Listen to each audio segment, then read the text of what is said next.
நான் பண்ண தப்புனால தானே இதெல்லாம் நடக்குது. ருத்ரா, என்ன நீ கடைசியில உன்னைய நீ குத்தம் சொல்லிக்கிற? அப்படி என்னதான் தப்பு பண்ண நீ? அன்னைக்கு நான் உங்களை சந்தேகப்பட்டு வீட்டை விட்டு அனுப்புனப்ப என் கழுத்துல இருந்த தாலியை நான் கழட்டி வீசினேன். அப்போ எனக்கு இருந்த கோவத்துல அப்படி நான் பண்ணது தோஷத்துல தான் முடியும்னு எனக்கு தெரியல. ஆனா இத்தனை வருஷங்கள் கழிச்சு நாம ஒண்ணு சேர்ந்திருக்கிறப்ப அந்த தாலி தோஷம் தான் ஆபத்தை உருவாக்கி உங்களை என்கிட்ட இருந்து நிரந்தரமா பிரிக்க பாக்குதோன்னு என் மனசுக்கு தோணுதுங்க. நீங்க பாரு ருத்ரா, நானும் கடவுள் நம்பிக்கை உள்ளவன் தான். ஆனா நீ சொல்ற மாதிரி தாலி தோஷத்தாலதான் இப்படிலாம் ஆபத்து வருதுங்கிறதுல எனக்கு நம்பிக்கை இல்லம்மா. ஆனா என் மனசு நம்புதீங்க. அது ஒரு குற்ற உணர்ச்சியா என் மனசுல உறுத்திக்கிட்டே இருக்கு. இதுக்கு பரிகாரம் பண்ணியே ஆகணும். அப்பதான் அது நிவர்த்தி ஆகும். ருத்ரா, என்ன பரிகாரம்னு சொல்லு, நாம வேணா அதை உடனே பண்ணிடலாம். நம்ம வீட்ல கன்னியம்மன் பூஜையையும் திருமாங்கல்யம் பூஜையையும் ஒன்னா நடத்தணும். அந்த பூஜைக்கு சுமங்கலிங்களை வர வச்சு 18 வகையான மங்கள பொருட்களை கொடுத்து இவர் கையால நான் தாலி வாங்கிக்கிட்டா திருமாங்கல்ய தோஷத்தால வந்த ஆபத்து நீங்கிடும். அதுக்கப்புறம் எந்த பிரச்சனையும் இருக்காது. ரொம்ப நல்ல விஷயம் ருத்ரா. நீ சரினா பூஜைக்கான ஏற்பாட்டை நானே பண்ணிடுறேன். நீங்க என்னங்க சொல்றீங்க? இதுல நான் என்ன சொல்றது? உன் விருப்பம் தான் என் விருப்பமோ. ருத்ரா, சொல்லுங்க. நீ பூஜைக்கு நம்ம குடும்பத்துல இருக்கிறவங்க மட்டும் போதுமா, இல்ல ரிலேஷன்ஸ் ஃப்ரெண்ட்ஸ் எல்லாரையும் கூப்பிடட்டுமா? அப்படியெல்லாம் இல்ல. நீ சுமங்கலிங்களை மட்டும் கூப்பிடுங்க. அப்புறம் ஆதிராவை கூப்பிடுங்க. சரி ருத்ரா.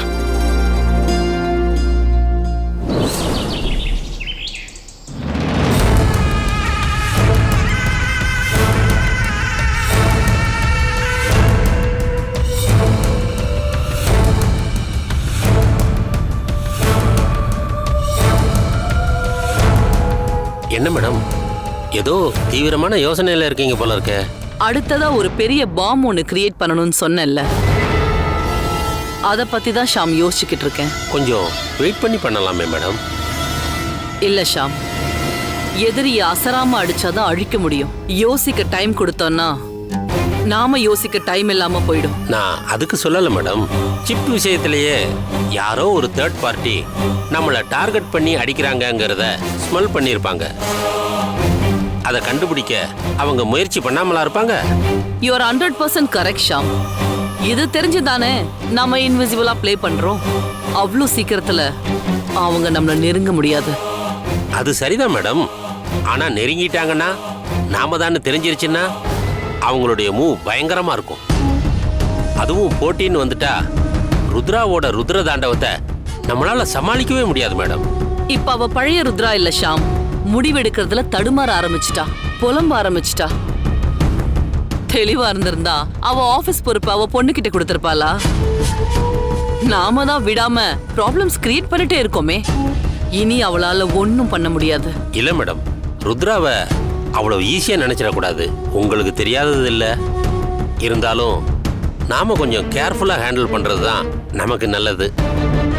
அலட்சியமா இருந்தா அது ஆபத்துல தான் முடியும். அதனாலதான் அவங்கள நம்மள பத்தி யோசிக்க விடாம ப்ராப்ளம் பண்ணிட்டே இருக்கோமே. இப்பவும் அத பத்தி தான் யோசிச்சுக்கிட்டு இருக்கேன். ஒரு நிமிஷம்.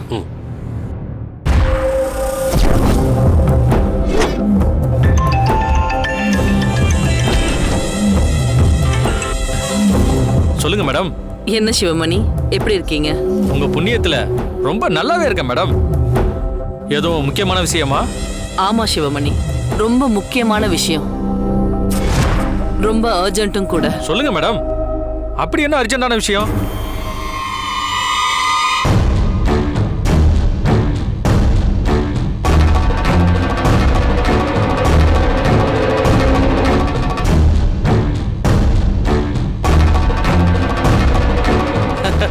சிறப்பா செஞ்சிடலாம் மேடம்.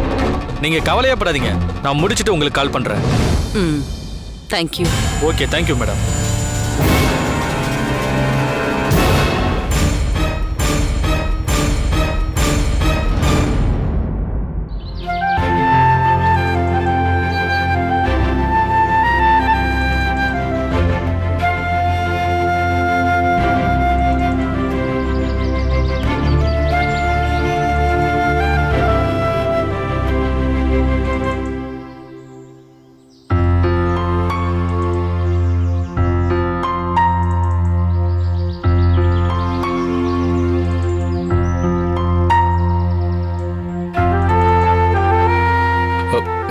சக்தி,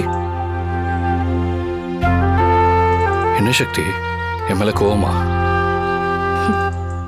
உங்க மேல எனக்கு என்ன சார் கோவம் இருக்க போகுது? அப்படின்னா ஏன் என்னை பார்த்ததும் பார்க்காத மாதிரி போற? சொல்லு சக்தி.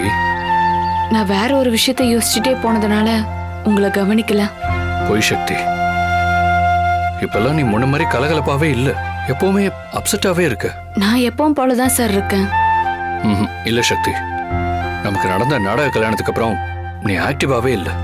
உன் கழுத்துல நான் தாலி கட்டினத நீ தேவையில்லாம வேற மாதிரி குழப்பிக்கிட்டு இருக்கேன்னு நினைக்கிறேன். நீங்களே அதை நாடக கல்யாணம்னு சொன்னதுக்கு அப்புறம் நான் ஏன் சார் அதை மனசுல போட்டு குழப்பிக்க போறேன்? இப்ப நான் ரொம்ப தெளிவாயிட்டேன் சார். ஏன்னா யார் மனசுல என்ன இருக்கு ஏது இருக்குன்னு எனக்கு தெளிவா தெரிஞ்சிருச்சு.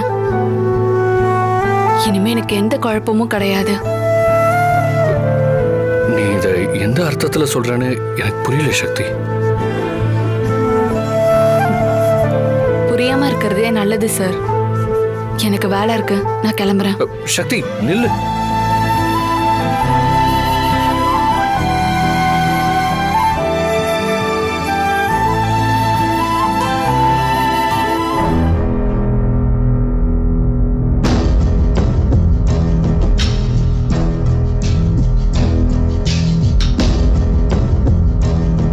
நீங்க எப்போ என்கிட்ட தாலியை கழட்டி வீச சொன்னீங்களோ அப்பவே என் மனசுல தேவையில்லாத ஆசைகளை தூக்கி சுமக்கிறது இல்லைன்னு முடிவு பண்ணிட்டேன்.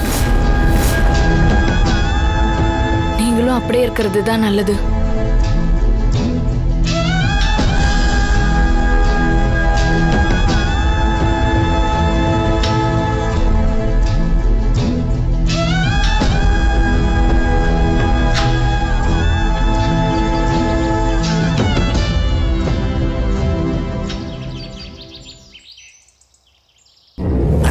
என்னென்ன ஏதோ தேடணும்னு சொன்னீங்க, அப்படி என்னென்ன தேடணும்?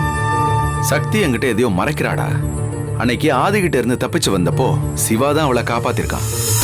அங்க ஏதோ பெருசா நடந்திருக்கு, ஆனா அது என்னன்னு சொல்லாம கமக்கமாவே வச்சிருக்கா. அண்ணே, அங்க ஏதோ பெருசா நடந்திருக்குன்னு எப்படி சந்தேகப்படுறீங்க? அதுக்கப்புறம் வீட்டுக்கு வந்தவ நடந்த விஷயத்தெல்லாம் சொன்னப்ப எல்லாத்தையும் சொன்னவ சிவா தான் அவளை காப்பாத்தினாங்கிற விஷயத்த மட்டும் மறைச்சிட்டா. இந்த சம்பவத்துக்கு அப்புறமே அவளோட நடவடிக்கை எல்லாமே ரொம்ப மர்மமா தான் இருக்கு. அன்னைக்கு நான் ருத்ரா வீட்டுல இருந்தப்போ கார்பரேஷன்ல இருந்து ஒரு ஆள் வந்து மேரேஜ் சர்டிபிகேட்னு சொல்லி ஒரு கவரை என்கிட்ட கொடுத்துட்டு போனான். அந்த கவர் மேல சிவான்னு பேர் போட்டிருந்துச்சு. யாரோட மேரேஜ் சர்டிபிகேட்டா இருக்குமோன்னு நினைச்சுக்கிட்டு அந்த கவரை பிரிச்சு பார்க்கலாம்னு நினைச்சப்போ கரெக்டா பூமிநாதன் வந்து அதை வாங்கிட்டு போயிட்டான். நான் எல்லாத்தையுமே ஒரு கணக்கு போட்டு தான் இந்த முடிவுக்கு வந்திருக்கேன். இது சக்தியோட ரூம். நிச்சயமா நான் சந்தேகப்படுறத உறுதிப்படுத்துற அளவுக்கு அவ ஏதாவது ஒரு விஷயத்தை இந்த ரூமுக்குள்ள வச்சிருப்பா. அதனால இன்ச்சு இன்ச்சா இந்த ரூமை தேடி பார்த்தாதான் நாம என்ன தேடுறோமோ நிச்சயமா ஏதாவது நம்ம கிடைக்கும். வா தேடி பார்க்கலாம். சரிங்கண்ணே, தேடி பார்த்துருவோம். தேடு.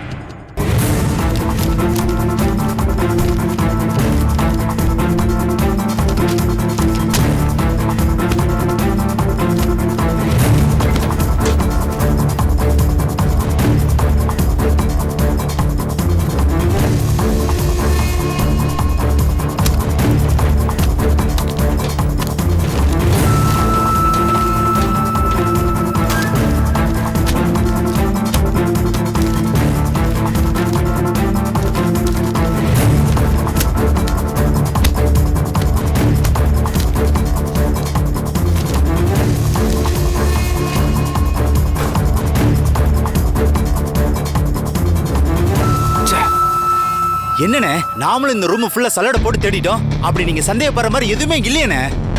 அதான்டா எனக்கு ஒன்றும் புரியல. ஆனா சிவாவுக்கும் இவளுக்கும் தொடர்பான ஏதோ ஒரு விஷயத்தை இவ மறைச்சு வச்சிருக்கா. அவ இதை இங்க மறைக்கலனாலும் கண்டிப்பா வேற எங்கேயாவது மறைச்சு வச்சிருப்பா.